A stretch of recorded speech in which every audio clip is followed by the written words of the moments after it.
I've titled this The Presumption of Innocence in the UK: Principle versus Reality.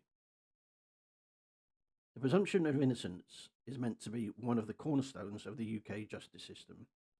It is written into our legal tradition, echoed in our courtrooms, and taught as a fundamental safeguard of fairness. Yet, when we look closely at how justice is experienced, not in textbooks, but in the real courtrooms and in the court of the public opinion, we see a troubling gap between the principle and the reality. In theory, every defendant enters a courtroom innocent. In practice, many walk carrying the weight of suspicion long before a single piece of evidence is tested. This is not because judges or juries consciously reject the principle, but because the wider system, media, public discourse, and even courtroom culture often frames defendants as people who must prove their innocence rather than people whose guilt must be proven by the state. This imbalance matters, it really does. It shapes how defendants are perceived, how defence teams must operate it, how the public interpret high profile cases. We've got a prime example at the moment with Andrew Mountbatten Windsor. And it raises a serious question: are we truly upholding the presumption of innocence, or are we merely reciting it while behaving as though guilt is by default? The current public conversation about Andrew Mountbatten Windsor illustrates this tension. Whatever one thinks of him personally, the fact remains he has not been convicted of any crime. Yet the sheer volume of media coverage has created a widespread assumption of guilt before any evidence has been tested in a court of law. This is not a defence of him as an individual. I despise the guy personally, for various reasons.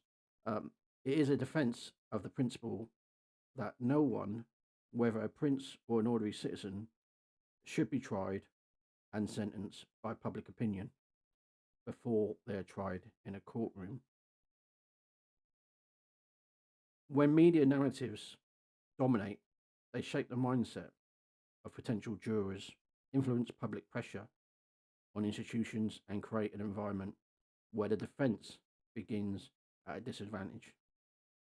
A defendant who is presumed guilty by society must fight not only for the prosecution's case, but also the shadow of public judgment. This is not equality of arms. This is not justice. The presumption of innocence is not just a legal technicality.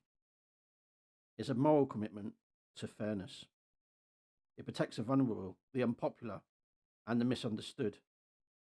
It ensures that the state must meet a high burden before taking away a person's liberty or reputation. And it reminds us that the justice must be based on evidence, not emotion, on facts, not headlines. If we allow media narratives to replace due process, we risk the injustice system into a performance rather than a safeguard. We risk punishing people not for what they've done, but what the public has been led to believe. And once that door is open, it does not close easily. So the challenge before us is simple but urgent. To make the presumption of innocence real again, this means responsible reporting. It means resisting a rush of judgment. It means remembering that allegations are not convictions. And it means ensuring that every defendant, famous or unknown, enters the courtroom with the same protection our justice systems promise them. The presumption of innocence is only powerful if we honour it, not just in law, but in culture. If we fail to do that, we risk losing one of the most important safeguards of a free and fair society.